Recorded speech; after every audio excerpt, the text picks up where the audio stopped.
sa totoo lang po, ang Senior Citizens Party List ay isa sa talagang sektor na may ipinaglalaban. At ito ay ating patuloy na ipaglalaban hanggang tayo po ay nakaupo sa Kongreso. At ang mga pangunahin pong nagawa ng Senior Citizens Party List ay sa pangunguna po ng dating Congressman June Datol ay naisabatas yung Republic Act 11350. Yun po yung creation of the National Commission of Senior Citizens. Kung saan po tayo mga senior citizens ay may sarili ng komisyon upang mangalaga sa ating karapatan at kapakanan. Bago tayo magpatuloy, huwag kalimutang mag-subscribe sa aking channel.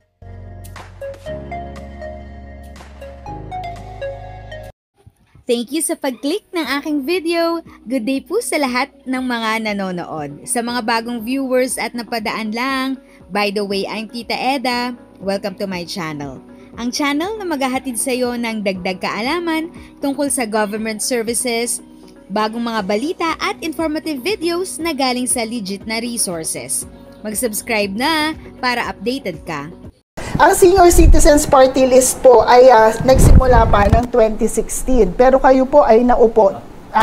Actually, 2010 umupo ang Senior Citizen. First time na nagkaroon ng party list for senior citizen. So, nanalo po ito ng 2010, 2013, 2016. So, hanggang ngayon po. Pero kayo po, bilang nominado, ngayon po kasi kayo ay first nominee. Nitong mga nakaraang taon, kayo ay second nominee. Pero nakaupo na din po kayo.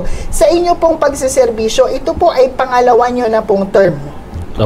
Na sana po ay maipagpatuloy muli. Nitong simula po nang maupo kayo, alam niyo, sabi nga yung mga party list na yan, hindi naman yan basta-basta na lang mananalo kung wala rin namang ginagawa. So sigurado pong marami pong nagawa ang Senior Citizens Party List.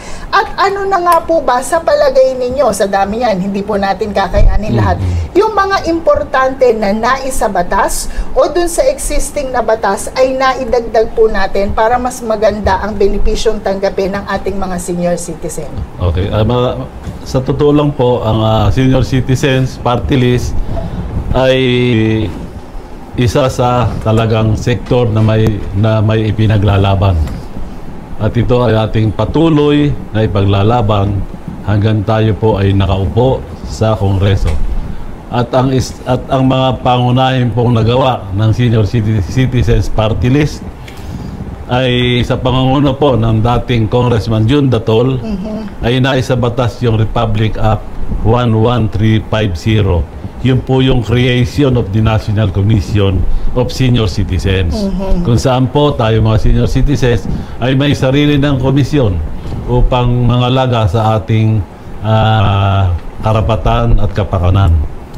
Nung ako po ay maupo noong 2018 Congress ay naisabatas ko ang Republic Act 11916 na nagtataas po sa buwan ng pensyon ng mga indigent senior citizens mula 500 ngayon po ay 1,000 piso na. Tinatanggap na po nila yan buwan-buwan. Isa pa po naisabatas natin itong 19 Congress ay yun pong Republic Act 11982, an act granting benefits to Filipino octogenarians and nonagenarians. Ito po yung nagbibigay ng 10,000 piso sa bawat senior citizens na may edad 80, 85, 90 at 95. At ang mga principal authors po niyan ay ito na nais nating pasalamatan dahil sa kanilang pagkakaisa upang maisabatas ang Republic Act 11982. Yan po yung mga kasama natin sa Kongreso. Ito yung ating kasama natin sa Kongreso na nag-file ng sariling House Bill. Ito po yung pinanggalingan ng Republic Act 11982. Kaya nagpapasalamat po tayo dito sa ating mga kasamang kongresista sa pagsasabatas ng Republic Act 11982. At isa pa pong pinakamaganda na gawa natin ay yung pong gumawa tayo ng resolution at nag-issue ng administrative order ang Department of Health number 2024-0017 na nag-aalis po ng purchase slip booklet sa pagbili natin ng mga medisina sa mga butika. Wala na po yan ngayon. Sa bisa nga po ng Administrative Order 2024-0017. Pero sa susunod pong kongreso ay i-institutionalize na natin yan para maging permanenteng batas. Kasi anytime po ito administrative order pwedeng bawiin. Mawala. At kung sa susunod, isasama na rin po natin yung sa groceries. Opo. Yeah, sana naman po. Yun nga, isa-isahin muna natin kung nung sinabi nyo po sa pamamagitan nitong 11350, nagkaroon ng komisyon para sa senior citizens. Opo. So ito po, ibig sabihin nito, meron na pong parang tanggapan na talaga pong makakadrinig at makakapagbigay ng solusyon sa mga pangangailangan ng senior citizens. So itong mga senior citizen na ito, alam po natin sa bawat munisipyo, bawat city, meron naman tayong tinatawag na Office of the Senior Citizens Affairs. So sila po yung nilalapitan ng ating mga senior na bawat barangay din naman po, bawat bayan, kung hindi talaga sila agad nakakapunta o hindi nila kakayanin na basta pumunta, lumalapit sila dun sa mga senior citizens doon. At sa isa-isa yung bayan naman, pupunta sila dun sa presidente ng OSCA. So, diyan nila po pwedeng ibigay kung ano yung kanilang mga pangangailangan at mga hinaing. At dito naman po, yung po pwedeng dalhin sa komisyon, yung mga pangangailangan at hinaing din po natin. So, yan ang kaagapay natin talaga na directly magbibigay ng tulong kung ano man po yung mga kailangan solusyonan. Actually po, ang National Commission of Senior Citizens, ang main function po nito, yung pong trabaho ng DSWD ay ililipat sa NCSC. So mawawala na po ang mga benepisyo na pinamimigay ng DSWD. Bali, lipat na po sa NCSC. Opo. Tapos po, yun nga, kung may problema ang ating senior citizens, pwede silang magreklamo sa OSCA, sa NCSC. Kung hindi po ginagawa ko na to, kung hindi sila pinapakinggan, mismo sa akin po, ay pwedeng magreklamo ang isang senior citizen. Po, kasi alam mo, minsan din po, gusto talaga nila, meron silang personal na nalalapitan. Alam nyo naman po, iba din yung personal nating ibinibigay yung ating pagsiservisyo. Nagkaroon po, so, dati po, kailangan dumating ka sa pagiging 100 years old para daw makatanggap ka ng pasasalamat na 100,000 galing sa gobyerno at sa ating pamahalaan. Pero sabi nga nila, ilan lang po ba ang umaabot sa 100 years old? Kaya sabi nila, baka naman po, di ba, yun yung adhikain nyo, baka naman pwedeng babaan naman natin yung edad, hindi man 100,000, at least makatulong habang sila ay naging 80 years old. Ikaw pag naging 80 years old ka at ngayon pag naging 90 years old ka, makakatanggap ka ng tigta 10,000 pesos. Linawin lang natin to kung pag naging 80 years old, pero hindi ibig sabihin yan, tuloy-tuloy na. Yung sa 80th birthday mo, makakatanggap ka ng 10,000 at dun sa 90th birthday mo, makakatanggap ka ulit ng 10,000. At hari nawa kung na malakas ang inyong pangangatawan, puso at isipan, umabot kayo ng 100 years old para naman maging at ma-receive nyo ang 100,000. Di po ba? Pero kung ito ang tanong, ito ay naaprubahan at napirmahan na ng Pangulo nung isang taon. Pero sabi niya, hindi pa po ito nalagyan ng budget nung nakaraang taon. Ang nabigyan ng pondo ay yung para sa taong 2025. Kaya kung kayo ay magse-celebrate ng birthday ng ngayong taon na to at kayo ay naging 80 years old at 90 years old, pwede nyo yung i-claim kasi nasa budget na yan. Pero itong kung mga pumasok doon sa last year ng mapirmahan ng Pangulo, ano kaya ang gagawin nila? Kasi ang pagkakaintindihan, hindi naka-budget pero dapat matanggap pa rin po nila.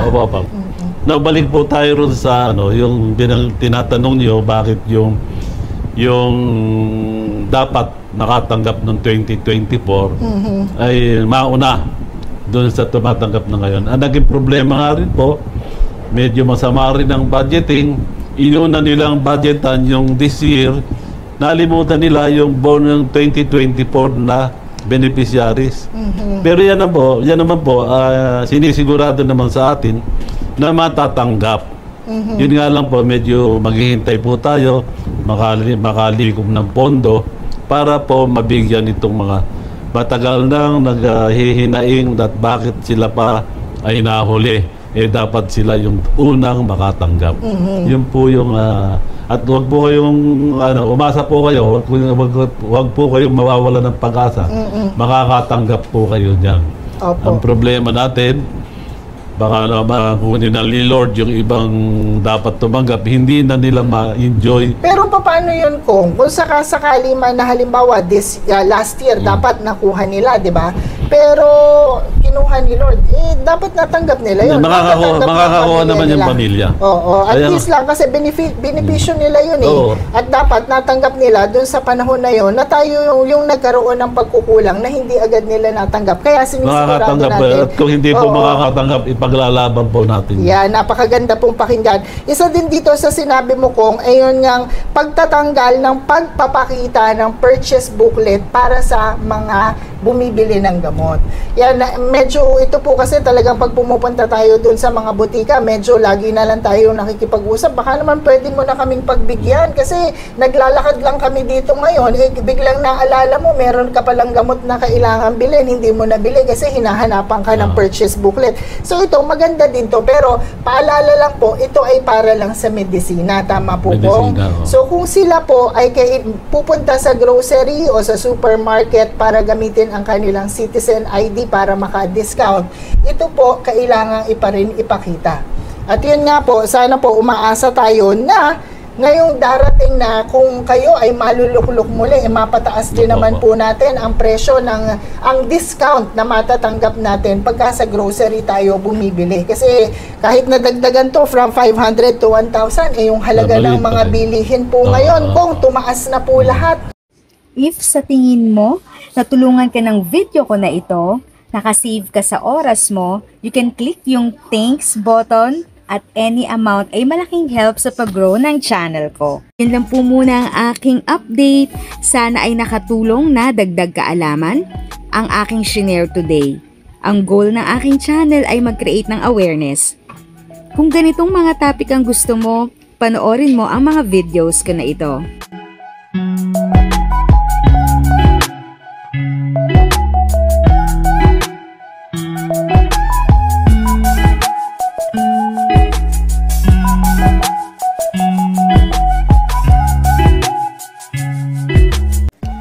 Thanks for watching! Kung may kapamilya, kaibigan o kakilala sa tingin mo ay magiging interesado sa video, please share or tag sila sa comment section.